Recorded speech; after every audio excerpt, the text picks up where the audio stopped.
सत्यानन्दचिदात्मने सर्वान्तरात्मने श्रीमद् वेङ्कटेशाय मङ्गलम्।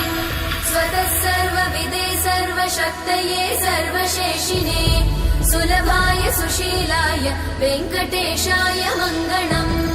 परस्मै ब्रह्मणे पूर्णकामाय परमात्मने प्रयुञ्जे परतत्त्वाय वेङ्कटेशाय मङ्गलम्। आकालतत्त्वमशान्तमात्मनामनुपश्यताम् अतृप्त्यमृतरूपाय वेङ्कटेशाय मङ्गलम्। प्रायस्वचरणौ पुंसां शरण्यत्वेन पाणिना कृपया दिशते श्रीमद् वेङ्कटेशाय मङ्गलम्।